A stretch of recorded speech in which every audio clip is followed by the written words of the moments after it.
bonsoir et bienvenue à cette émission de Info 9. On est habitué de le recevoir à la fin de l'automne. Il vient nous livrer les dernières statistiques de la chasse au gros gibier. Il nous revient cette fois-ci pour nous parler de l'ours noir, l'hibernation, l'orignal, les tiques d'hiver et le cerf de Virginie. Si vous vous en souvenez, lors de son passage ici en novembre dernier, on avait juste effleuré les tiques d'hiver, comment c'était cruel. On va vous le montrer, comment c'est que c'est vraiment cruel. Alors, mesdames et messieurs, avec grand plaisir, je reçois le biologiste grande faune, M. Marcel Paré. Monsieur Paré, bonsoir. Bonsoir. Merci d'avoir accepté cette invitation-là, M. Paré. Comme je le disais, on est habitué de vous recevoir à l'automne avec les statistiques. C'est toujours très intéressant à entendre. C'est là qu'on voit si la chasse a été bonne ou moins bonne, etc. Parce que on sait que la protection du gibier, c'est vraiment primordial pour le ministère et les chasseurs aussi. C'est quand même primordial. Alors, vous faites un travail vraiment extraordinaire. Puis c'est toujours intéressant de vous recevoir, monsieur. Merci bien. On va commencer avec l'ours noir. Bon, l'ours noir, on sait que l'ours hiberne à chaque hiver. Si je vous demandais, moi, parce que là, on va parler en général. On ne parlera pas là, de une saison, s'il y a moins de neige, plus de neige, mais en général, l'ours s'en va dans sa cache vers quel temps à peu près? Principalement, je dirais mi-fin novembre. Mais, OK. Oui. Des fois, ça peut être un peu devancé. C'est lié, évidemment, à la progression de l'automne ou de l'hiver, mais c'est lié aussi beaucoup à la disponibilité de nourriture. Il peut arriver des automnes, par exemple, qui est nourriture, les fruits tardifs qu'on appelle comme le cormier, là, les fameuses boules rouges qu'on voit. Oui. Il arrive des automnes qui sont excessivement abondants. Puis là, à ce moment-là, il va en profiter tant qu'il peut. C'est son réflexe, ça. Il dit, tant que la nourriture est intéressante, je reste dehors. Je reste dehors, puis je vais me faire des réserves en conséquence. Mais en moyenne, on peut penser, là, rendu vers la mi-novembre, là, normalement, il n'y a pas de nourriture disponible. La neige a commencé à s'accumuler. Oui, c'est ça que je voulais vous demander. Est-ce que c'est la neige qui va lui dire « Oups, là, il est temps que je commence à penser à rentrer dans ma cache » ou si c'est la nourriture manquante? Il y a la nourriture, puis il y a la période de l'année aussi. On peut penser comme la photopériode, là. C'est toujours un signal assez important. Évidemment, la longueur du jour qui rétrécit. Donc, il y a des messages biologiques. Il y a des messages biologiques, oui. Puis lui, là, faut qu'il se réserve, faut qu'il se retire là, pour ménager ses forces, comme on dit. OK. C'est un gros gibier. Ça cache... Est-ce que vous avez déjà vu une cache d'ours? Pas personnellement, mais il y a eu beaucoup de travaux de fait. Je dirais, pas juste au Québec, mais mettons les 15 ou 20 dernières années, il y a eu certains projets avec la télémétrie. Donc, il y avait des femelles qui étaient munies d'un radioémetteur. Ah oui, OK. Et à ce moment-là, elles pouvaient être suivies là, tout au long de l'année. Donc, à ce moment-là, la période d'hibernation, les tanières, oui, à ce moment-là, les femelles sont visitées à des moments précis pour voir s'ils ont eu leurs jeunes, si les jeunes survivent bien. Donc, à ce moment-là, oui, les tanières sont décrites et les tanières, peut-être contrairement à ce que certains pensent, c'est pas des sites qui sont permanents d'une année à l'autre. Une année peut être dans tel site, puis l'année d'après dans un autre. C'est généralement dans la flanc de colline. Des fois, ça peut être juste des arbres renversés. Oui, justement, est-ce que l'ours creuse pour s'en aller? Ça peut, si c'est sablonneux ou si le substrat s'y prête, ça peut arriver qu'il y ait un trou. Mais souvent, ça va être juste comme un amoncellement de branches ou à la base d'un arbre, il va accumuler d'autres branches, tout ça. Donc, est-ce qu'il est visible? Non. Il n'est pas visible. Bien caché, il faut que ça soit bien isolé. Ah, OK. Il va comme tapisser des fois de feuillage et tout ça, ou de mousse pour faire en sorte que le site soit relativement isolé. Parce que là, il faut en plus, disons, comme la femelle, disons, qui serait en gestation, elle met bas durant son sommeil, durant janvier ou février. Ouais, mais c'est vraiment particulier comme dynamique. Hein? Donc, ça prend un milieu qui est assez quand même là, isolé, discret, sécuritaire. Ouais. Fait que la femelle va mettre bas pendant qu'elle dort. Tout à fait. c'est à peine, disons, il y en a peut-être qui peuvent rêver de ça, c'est à peine presque si elle se réveille. Tu sais, elle va avoir connaissance, elle va nettoyer son jeune, mais le jeune, le petit ourson là, qui est vraiment petit, là, va monter sur l'abdomen pour aller se nourrir, après aller boire du lait, tout ça. La mère, comme dit, c'est à peine si elle va se réveiller. Ah, Là, oui. Donc, C'est incroyable. ça se fait presque en douceur, dans le nirvana.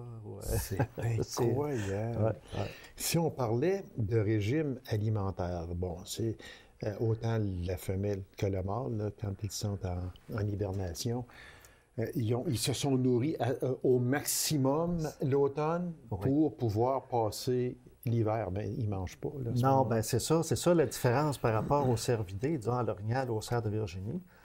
Eux, durant l'hiver, ils ont de la nourriture disponible. En fait, c'est les branches, les branches, là, les ramilles, des essences feuillues auxquelles ils ont mangé le feuillage durant l'été et une partie de l'automne. L'ours, il n'y a pas ça. C'est essentiellement un végétarien. Puis, ben là, comme sa nourriture, lui, il n'est pas en mesure de digérer les branches. Ça, il prend autant que possible du feuillage vert. Oui, donc, ses réserves de nourriture, il va les prendre dès la mi-juillet. Donc, mais si on fait le cycle, là, comme là, ils vont commencer là, à être actifs, là, si le printemps peut arriver. Là, si un jour on l'a, oui. Puis là, ben, là, évidemment, à ce temps-ci, il n'y a pas tellement de nourriture, mais quand même assez vite, des fois, il y a certains secteurs où il y a de l'herbe qui va commencer à verdir, à surgir. OK. Parfois, ça va être des arbres pourris aussi qui vont défaire des troncs pour trouver des insectes. Ah, OK. Ça, il va vraiment se faire. Puis ensuite, ben là vient évidemment les différentes essences, là, les pissenlits, par exemple, le feuillage de pissenlit, vont sortir, les saules, donc, le feuillage, finalement, des arbustes va commencer vraiment à surgir. Le feuillage de tremble est très, très important pour le soir. OK. Puis, graduellement, quand les fruits arrivent, bien, ça apporte plus de nourriture. Bien là, il va tout prendre ce qu'il peut, là, jusqu'à tard à l'automne. Qu'est-ce qui lui dit « OK, Joe, c'est le temps, là. Réveille, on sort. » Bien, il y a la chaleur, vraiment, la chaleur. Parfois, des fois, même, ça peut être...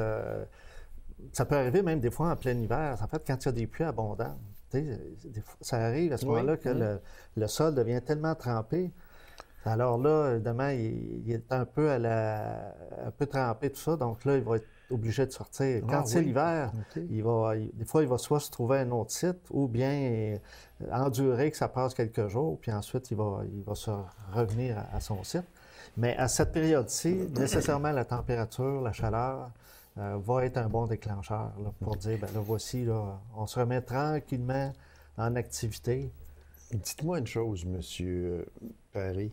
Si on compare ce printemps avec le printemps 2012, où on a eu des chaleurs quand même assez fortes au mois de mars, versus cette année où le printemps tarde énormément à se pointer le nez, comme on dit, est-ce que l'année passée, ça voudrait dire que l'ours est sorti de sa tanière plus de bonne heure que cette année? Bien, en principe, oui, mais il faut juste faire attention. En fait, même s'il fait effectivement très chaud, là, comme à 20, 20 quelques mars. Oui, il a fait, oui. Là, ça peut arriver à ce moment-là, il va peut-être sortir quelques jours pendant ces périodes-là. Mais après ça, souvent, ça va revenir un peu plus normal, froid. Oui. Et il va revenir se tapir. Ah oui. Parce que effectivement, la grosse contrainte, c'est que il y a tellement peu de nourriture disponible. Il n'y a pas avantage d'être actif. Donc, il y a plus avantage d'attendre à la fin avril pour commencer vraiment là, à chercher. On me dit, M. Paré, que lorsque l'ours sort de sa tanière au mois de disons avril, le début d'avril, disons, il est malin. Il ne faut pas l'approcher. D'abord, ces petits sont au monde, donc déjà, avec les petits, on ne doit pas approcher un ours le moins possible, en tout cas, c'est sûr. Là.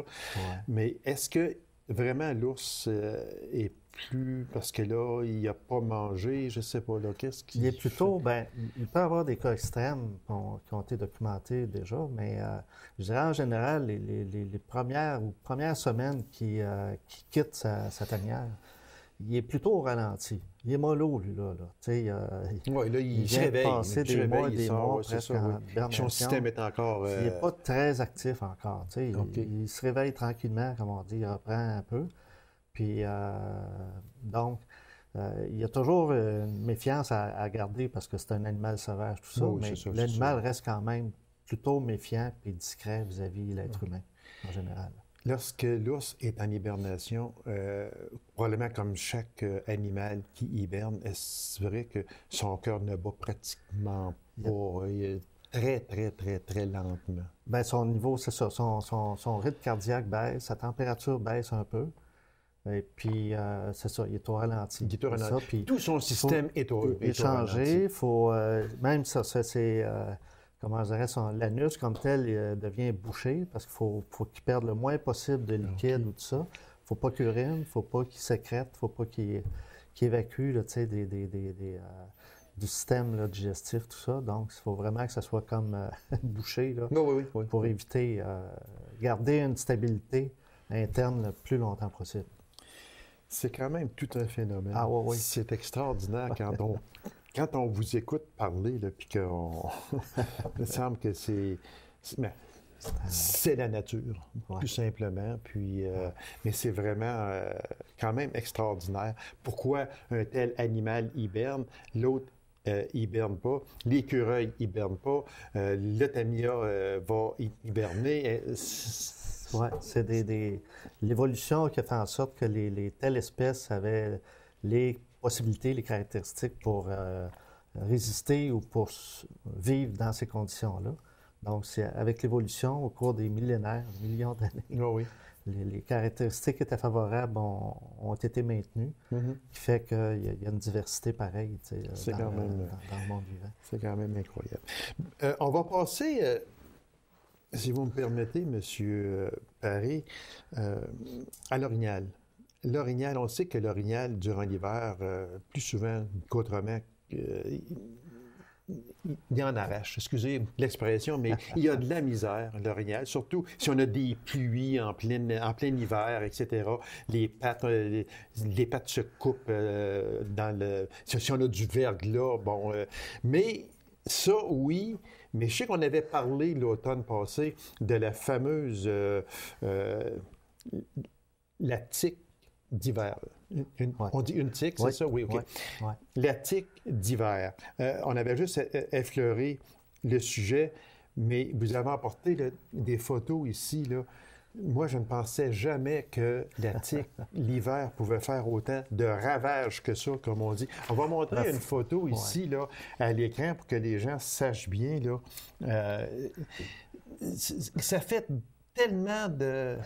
regardez ici, là, en fait, on le voit, là.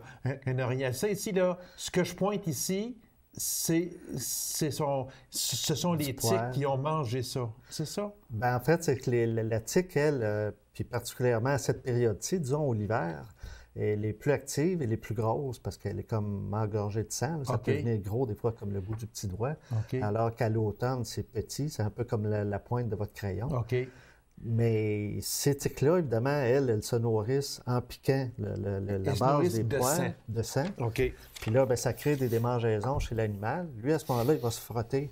On voit, imaginez l'épaule, il va se frotter après un arbre ou tout ça, ce qui fait que le poil va tomber. Donc, certes que c'est pas très alléchant quand on le voit comme ça. C'est un parasite qui est connu, qui est bien connu chez l'orignal, tout ça, puis c'est pas une nouveauté, là. Sauf que parfois, c'est ça, puis dans ce cas-ci, c'est un faon, donc c'est un animal là, de 10 mois. Là. C'est une photo qui avait été prise à la fin mars. Ça, c'est une vraie photo. Là. C'est une vraie photo prise avec les caméras. C'est ça. Qu'on appelle caméra. Qu'un chasseur a pris là, avec une caméra installée. Oui, c'est ça, exactement. C'est ça, oui. Fait qu'on voit bien. OK. Puis parfois, ça peut être plus étendu que ça, mais il semble, en tout cas, à date, ici en région, en tout cas, il y a peu de cas observés. Évidemment, c'est la période comme là, la fin de l'hiver, début du printemps, où on risque de trouver un animal qui aurait été vraiment affecté par ça. OK. Mais on en a suivi, nous, des fois, des années qui étaient munis d'émetteurs, puis on envoyait des garnis comme ça à la fin de l'hiver, puis finalement, après, regarde, parce que là, le poil celle-là, ici, on repousse, ne puis peut ça, pas la montrer, là, parce que, mais on en voit ici, là, où l'orignal, c'est à la grandeur du corps. Ou pas presque, tant que ça. Ouais, c'est plus comme ici, le cou, encore l'épaule. Okay, on voit ici, c'est encore l'épaule. Ici, le dos, on voit bien aussi. C'est ça qui avait été dégarni. Puis dans les endroits qu'on a échantillonnés, comme je mentionnais, je pense l'autre fois, ici, au Québec cette année, il y avait un programme d'échantillonnage. Échantillonnage, oui, exactement. On avait pour essayer de mesurer l'impact, tout ça, l'importance. Puis ce qu'on voyait ici, nous, sur les 32 sujets qu'on a examinés, là, à partir de Rouyn-Noranda, il y avait la plupart, 88 présentaient des tiques, en plus ou moins grande importance. Puis globalement, à l'échelle de la province, je dirais c'est à peu près ça aussi, c'est bien présent. C'est présent. Quand on dit ici, monsieur, c'est parce que le temps passe tellement vite, monsieur Paré, cette tique n'est pas reconnue comme étant un vecteur de maladie pour l'humain. C'est ça. Il faut oublier ça, là. Il faut oublier, il faut vraiment se rassurer là-dessus. La tique comme telle, même normalement, ne montrera pas sur nous, tout ça. Puis comme on dit à l'automne, durant le temps, elle est tellement petite, puis elle est tellement enfuie dans le poil, tout ça, qu'on a peu de chance, c'est ça. C'est ça. Monsieur Paré, il reste à peine une minute déjà. J'aimerais parler du cerf de Virginie. Hiver difficile pour lui en Abitibi? Nécessairement. En Abitibi, oui. C'est ça. Même encore, il y a des conditions de neige qui sont difficiles. Il n'y a pas juste l'épaisseur. Déjà, quand la neige a plus de 50 cm, il y a déjà un peu plus de difficulté à se déplacer. On a eu plus que ça. Pendant longtemps, et même encore, il y a encore un certain couvert de neige. Parfois, ça fond, parfois, ça regèle. Fait que là, il y a de la croûte et tout ça. C'est beaucoup plus exigeant à ce moment-là pour le cerf dans ces conditions-là. Puis surtout que les pattes du cerf sont petites. Ils sont petites. Fait qu'il est facile à couper. S'il y a ce qu'on appelle la croûte, là, nous autres, là, que la patte défense peut se faire couper. Il va vraiment se limiter dans ses déplacements. L'orignal, il est bien mieux équipé, il est grand, tout ça, mais il peut aussi avoir des séquelles ou des fois certaines éraflures, disons, aux jambes, mais l'orignal est beaucoup mieux adapté dans ces conditions-là. Monsieur Paré, mon Dieu, que le temps a passé. Je vous remercie infiniment. C'était vraiment, vraiment, vraiment intéressant. Puis, on en sait encore plus sur le fameux ours noir, l'orignal, les tiques d'hiver aussi. On en sait plus grâce à vous, Monsieur Paré. S'il y en a qui veulent voir, en fait, sur le site du ministère, il y a moyen d'aller consulter l'information. OK. Puis, il y a des rapports au ministère des Ressources naturelles. OK, ministère des Ressources, excusez, c'est ça, exactement. Puis, il y a moyen d'avoir plus d'informations. Il y a moyen d'avoir plus d'informations. Monsieur Paré, merci infiniment de votre passage à cette émission. Puis vos renseignements sont toujours très précis et très appréciés. C'est avec grand plaisir. C'est une belle occasion de pouvoir discuter des sujets d'intérêt comme ça avec vos spectateurs. Merci beaucoup, Monsieur Paré. Alors, mesdames et messieurs, courte pause, on vous revient immédiatement. Restez avec nous.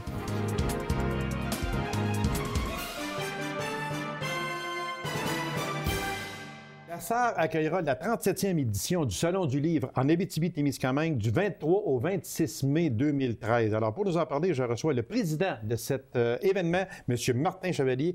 Monsieur Chevalier, bonsoir. Monsieur Lacasse, bonsoir. Merci d'avoir accepté cette invitation. C'est très gentil, Monsieur Chevalier.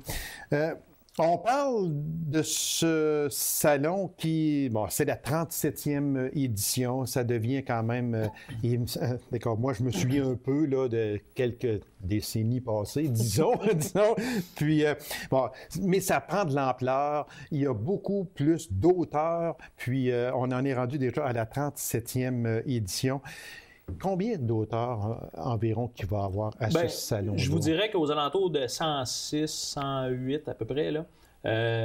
Vous savez, ce qui nous nuit, nous, c'est l'infrastructure. On n'a pas assez grand, première chose. Puis deuxième chose aussi, c'est les coûts. Ça coûte énormément d'argent faire venir ces personnes-là ici en région. Oui.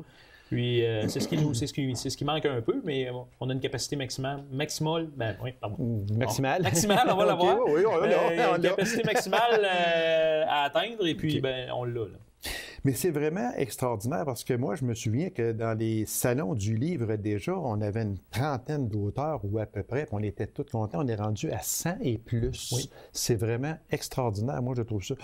Mais il y a tellement d'auteurs, puis il y a tellement de beaux livres. Quand on commence, là, si on gratte un peu ça, là, si on parlait juste de notre coin de région, de l'Abitibi-Témiscamingue, si on gratte un peu, là, bien, des auteurs ici, il y en a, c'est incroyable. Effectivement, il y en a beaucoup. Puis il y a aussi la renommée aussi du salon qui fait qu'on attire de plus en plus d'auteurs. Oui, c'est ça. Parce que c'est pas seulement... vous savez, tout le monde est bénévole ici sur le comité, en région. C'est pas comme les gros salons où tu as des permanences comme à Montréal ou les Rimouski. C'est bénévole. Donc, pour nous, l'important, c'est de bien accueillir ces personnes-là. Donc, c'est ce qui fait que c'est de plus en plus facile d'avoir des auteurs, même que des fois, on est obligé d'en refuser. C'est comme j'ai dit tout à l'heure, un nombre maximum est atteint. C'est ça. Donc, on ne peut pas dépasser. Là. Et je jasais en fin de semaine avec Mme Claire Bergeron, qui est une de mes grandes copines. Je connais très bien aussi, personnellement. Je connais très bien. On allait à l'école ensemble. Ça ne nous rajeunit pas, Claire, mais en tout cas, ça fait rien. On allait à l'école ensemble. Et mon épouse aussi, c'était une grande amie de mon épouse. Et puis, on sait que Claire écrit de très, très beaux livres. D'ailleurs, son troisième est sur le point de sortir. Puis, elle arrivait du Salon du livre de Québec. Et puis, justement, là, ça n'est pas à comparer parce que vous l'avez bien dit. Ici, vous avez besoin d'environ 150 bénévoles. À peu près. À peu près. Tandis que Salon du livre à Québec, où il y a des centaines d'auteurs, mais il n'y a pas beaucoup de bénévoles parce que les gens sont payés, puis c'est même pas la même chose. La différence avec nous, c'est que nous, on prend ça beaucoup à cœur. Oui. C'est une fierté d'accueillir ces gens-là en région. Vous n'avez jamais dit le mot aussi exact. C'est une fierté de les accueillir et de les voir revenir en région. Parce que Mme Bergeron, j'ai grandi dans le même village où elle demeurait. Oui, exactement. Donc, c'est ça. C'est une personne que je connais très bien aussi. Et c'est ça, c'est le fun de revoir ces gens-là revenir en région puis être content de revenir en région. Il faut aussi dire que la mentalité n'est pas semblable entre la région aussi puis les grands centres. Les grands centres, c'est quelque chose qui est plus individuel. Pour avoir travaillé et vécu plusieurs années à Québec, c'est beaucoup plus individualiste. Voilà. Oui, individualiste qu'ici en région. Ici, quand on a un coup à donner, tout le monde met l'épaule à la roue puis on s'en va dans la même direction. Ça, vous avez dit parce que vous avez dit jamais aussi bien parce que chez nous, et à chaque fois que je reçois des personnes ici qui mettent sur pied des activités, on peut en nommer beaucoup, le mot bénévolat est en haut de la liste. C'est la base. Si on ne fait pas de bénévolat avec cet organisme-là, on ne peut pas faire l'activité. C'est aussi simple que ça. Effectivement, c'est la base. Hein? C'est la base. Il faut être impliqué dans plusieurs autres organismes de la région. C'est ça. C'est effectivement, là, c'est le nerf de la guerre. Voilà. Ça et l'argent. Ça et l'argent, c'est en plein ça. Le thème « Mes mots, mon monde », ça illustre bien les deux facettes de lecture, l'auteur et la lecture. Moi, je trouve ce thème-là vraiment extraordinaire. Effectivement, nous, ce qu'on voulait un petit peu, lorsque ça a été suggéré, c'est d'ailleurs repris d'un texte d'un auteur de la région. OK. En fait, c'est pour exprimer, dans le fond, c'est que les mots de l'auteur vont permettre au lecteur de se créer un monde. Et le monde est interdépendant, le monde que les lecteurs se créent est interdépendant et relié aux écrits de l'auteur. Okay. Donc, c'était le thème qu'on voulait avoir. Là. C'est celui qu'on a... On a eu un coup de cœur. Oui, c'est ça. Puis c'est bien pensé aussi. Mes mots, mon monde, c'est vraiment bien. Il y a un président d'honneur, naturellement, qui est Brian Perrault. Parlez-nous un peu de Brian Perrault. M. Perrault, c'est une personne que je n'ai pas eu la chance de rencontrer physiquement. Par contre, lorsqu'on a fait les conférences de presse, puis on a eu des échanges, le comité a eu des échanges avec M. Perrault. C'est un monsieur qui est très sympathique et très volontaire. Ce monsieur-là, lorsqu'on a, avec M. Perrault, en fait, là, lui, ce qu'il nous dit, c'est que il y a une dizaine d'années, lorsqu'il a sorti son livre Amos d'Aragon. Oui, c'est ça, exactement. Et lui, ce qu'il nous dit, c'est que... Une série jeunesse, là. C'est ça, c'est que lui, il a pris conscience de la popularité ici au Salon de la Sarre. Ah oui? Oui, c'est ça. Il était ici. C'était un des premiers salons qu'il faisait là, dans le début. Puis lui, ce qu'il nous a expliqué, c'est qu'il a manqué de livres. Le samedi, il n'y avait plus rien. Donc, il a pris conscience de ça. Puis il était très honoré de revenir. Il ne pensait pas d'avoir autant de succès. Autant de succès et l'ampleur du salon aussi. Oui, effectivement. Et que ça dure longtemps comme ça, ce succès-là. Oui, exactement. Donc, il était très content et très touché qu'on lui fasse la demande d'être notre président d'honneur. On était très honorés aussi. Très beau, oui, c'est ça. Parce qu'on sait que c'était un auteur de la série jeunesse Amos d'Aragon, qui a été traduit en 22 langues. Hein. Oui. Fait que c'est vraiment extraordinaire. On dit que les auteurs seront pris en charge par l'organisation, bon, avec des visites en région. Ça aussi, c'est vraiment bien pensé, parce qu'on a beaucoup de choses à leur montrer à ces personnes-là. Bien, effectivement, une des complexités encore du salon de Abitibi-Témiscamingue, c'est que la plupart des auteurs proviennent de l'extérieur de la région. Donc, nous, il faut les accueillir. Donc, ça implique quoi? C'est les coûts des transports par avion. Oui, c'est ça. Les prendre en charge de l'aéroport à l'hôtel qui les a attitrés. Ensuite de ça, ben, c'est pas seulement que d'avoir l'auteur, vendre tes livres, puis signe les autographes. C'est pas ça. Nous autres, on est fiers de notre région. Ce qu'on veut faire, c'est qu'on veut que les auteurs soient bien accueillis et soient heureux de venir en région. Puis ça nous ouvre une porte d'entrée pour les prochains salons puis les prochaines occasions dans lesquelles on peut les inviter. Donc, nous, on leur organise des activités. C'est sûr qu'ils ont toujours le petit présent quand ils arrivent. Ensuite de ça, on les gâte. On leur sert des collations, là, des salons des auteurs. On va avoir une massothérapeute pour ces personnes-là. Oh, vraiment relax. Là, puissent apprécier le salon. C'est pas seulement de le caser dans un stand, dans le fond, dans un kiosque. C'est de les prendre en charge puis de les faire apprécier le coin. Des visites aussi là, qui peuvent se faire à la demande. Là, on est bien malléable pour ça. Parce qu'on a beaucoup de choses à leur montrer chez nous. Effectivement, c'est pas juste du bois, hein, l'Abitibi et des lacs. Non. Puis, juste une parenthèse, là, quand on parle aussi du Festival des guitares du monde, juste là, il y a des auteurs, il y a des artistes qui viennent là qui de renommée mondiale. Et voilà. Puis, ils veulent revenir parce qu'ils sont trop bien reçus. Et voilà. Presque. Fait que chez nous, on est accueillant. C'est ce qui fait la fierté de la région. Et voilà, exactement. Vous avez jamais. Franchement, les mots sont tellement justes, M. Chevalier. Mes mots, mon monde, hein? Et voilà, exactement. Oui, c'est ça. On parlait d'une centaine d'auteurs environ, entre 100 et 110, mais de la région aussi. Hein. Oui, il va y en avoir de la région, oui. On parle peut-être une trentaine. C'est ça. De la région, parce qu'il y a beaucoup, entre autres, Mme Saucier qui va être ici, qui a gagné des prix avec Il pleuvait des oiseaux, justement. Là. Fait que elle sera aussi au salon. Fait je peux même me permettre, là, si les personnes qui veulent s'informer sur... on a un site Internet, d'ailleurs, la liste est là. Il va y avoir un cahier de programmation spécial qui va sortir dans les journaux dans les prochaines semaines. Vous allez avoir des publicités télé aussi là, qui s'en viennent. Là. On est en train de concocter tout ça. Et puis, c'est ça. Pour avoir la liste des auteurs présents, n'hésitez pas à aller consulter le site Internet là, du Salon du Livre. Du Salon du Livre, exactement. Alors, en terminant, il nous reste très peu de temps. Si on parlait de l'endroit, puis si on parlait des dates aussi, puis les heures d'ouverture, bien, ils sont sur le site. On n'en parlera pas. Ils sont sur le site. Et le coût d'entrée. En fait, nous, ça va se passer au Colisée de la Sarre. Au Colisée, 23, 24, 25 et 26 mai. Le jeudi, c'est la journée des professionnels. Donc, ça, c'est la librairie qui reçoit là, les professionnels, en fait, des bibliothèques extérieures, les écoles. Et puis, après ça, il y a nos visites scolaires aussi qui vont avoir lieu le jeudi et le vendredi. Donc, c'est ça. Vous pouvez vous informer aussi sur les coûts d'entrée, parce qu'il y a les coûts d'entrée rattachés à ça. Tout est sur le site Internet. C'est quand même quelque chose qui est abordable, puis c'est parce que ça permet d'avoir la chance de rencontrer l'auteur. Une autre différence avec les gros salons du livre, c'est la proximité de ces personnes-là envers la population. Dans un gros salon comme Montréal, il faut faire la file pendant peut-être 45 minutes, 1 heure, pour avoir la chance de faire signer un livre. Je veux faire signer mon livre par tel auteur, mais mon Dieu, je vais attendre. Ça va me prendre une demi-heure, je vais attendre. Tandis que chez nous, on va y aller, puis on va passer à... Il va y avoir quand même de l'attente dans certaines occasions. Sûr, parce qu'on invite les gens là, à y aller en très, très grand nombre. Fait que, alors, Monsieur Chevalier, merci infiniment, puis félicitations à vous, félicitations aussi à Mme Melançon aux communications qui devait être avec nous autres, mais études demandent priorité et c'est tout à fait normal. Si je peux me permettre, M. Lacasse, une dernière phrase, c'est que moi, je suis ici, là, mais... C'est le comité en arrière qui a le droit à toute la gloire et les honneurs de ça. Moi, je suis la personne qui a le moins d'ouvrage là-dedans. Là. C'est qu'on dit tout le temps qu'un président délègue. Voilà. Ça, effectivement. Alors, M. Chevalier, vous transmettrez aussi toutes nos félicitations à toute l'équipe. Puis merci aussi aux nombreux bénévoles qui seront sur place parce que c'est excessivement important. Et on répète les dates, c'est du 23 au 26 mai 2013, c'est au Colisée de la Sarre. Puis pour les heures d'ouverture, les coûts d'entrée, allez sur le site aussi. Tout va être sur le site. Alors, allez-y en grand nombre. Une centaine d'auteurs, dont une trentaine de la région. Alors, c'est beaucoup, beaucoup de personnes. Monsieur Chevalier, merci infiniment et bon succès. Merci beaucoup, M. Lacasse. C'est moi qui vous remercie. Alors, mesdames et messieurs, merci d'avoir été là. On se donne rendez-vous à une prochaine émission. Bien, au revoir.